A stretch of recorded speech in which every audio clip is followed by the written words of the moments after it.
So you got any more Extraordinary Attorney Woo red flags for Netflix? Actually, before I go into some of the specifics of problems that I had in the show, I wanted to talk about some of the things that I like about the show, including one thing that's actually truly revolutionary for autistic representation. Ooh, do tell. I'll get to the big one at the end, but I do want to point out that some of my past critiques of the show can be a little unfair because I'm looking at the show from a global perspective. But Netflix is distributing the show globally, and it has become very popular outside of Korea, so there should be some criticism from that perspective added to the conversation. Right, but looking at it through the culture of Korea, the show is quite groundbreaking. I still think that they could have done a better job and it'd still be just as big of a hit, but that's also speaking from a place of ignorance of Korean culture outside of my watching K-dramas. Okay, but what do you like? Sorry. Okay, so the first awesome thing about Extraordinary Attorney Woo is that they're portraying autism in a woman.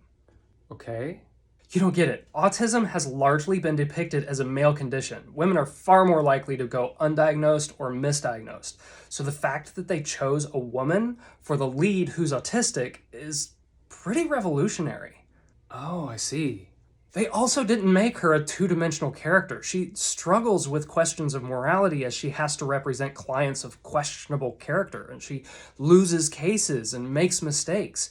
Even with her savant, her photographic memory doesn't make her infallible, and this creates such a complex character. I love it. Oh, that's really good. What about the other characters around her? And there's a bit of a mixed bag, but in every episode, there's at least one great moment of some kind of autistic solidarity or understanding or ableism being called out.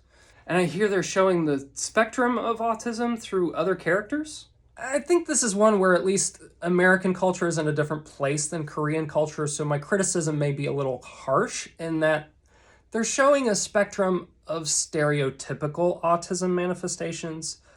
But it is pretty amazing that a Korean show is choosing to show multiple autistic characters so that they are depicting some spectrum. And what did you think about Woo Young-woo? As a screenwriter, I know how extremely difficult it is to balance showing ableism as it is, but also addressing the ableism and convincing the audience that it's wrong.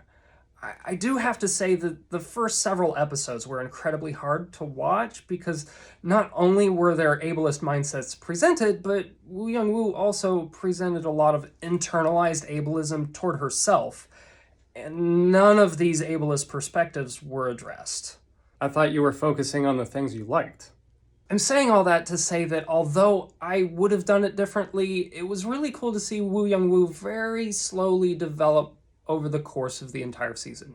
She starts off passive and acquiescent with a lot of internalized ableism, and then almost halfway through the season, she really starts to address some of those things and stand up for herself.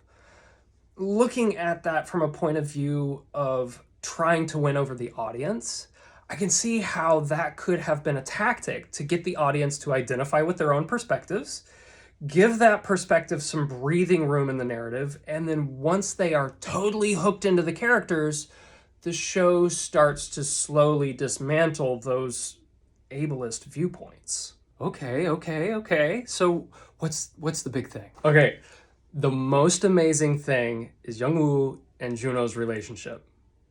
Mild spoilers here, but it's pretty obvious from the very first episode that this is what they're doing.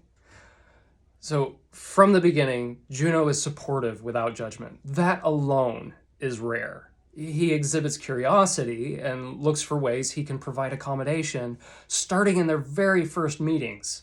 From there, he never expresses any kind of pity or thinking of her less than, and his feelings for her are obviously from a place of just general affection. Wow. He sees her and treats her as an equal, and he doesn't treat her that way because of her abilities. Like, that's huge. But the other really amazing thing is that he pursues her romantically.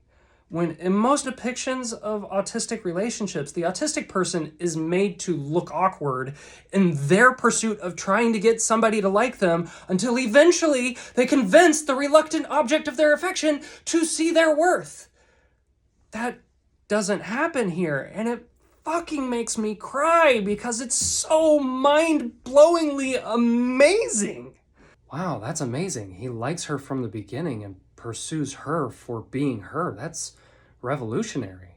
For autistic representation? Yeah,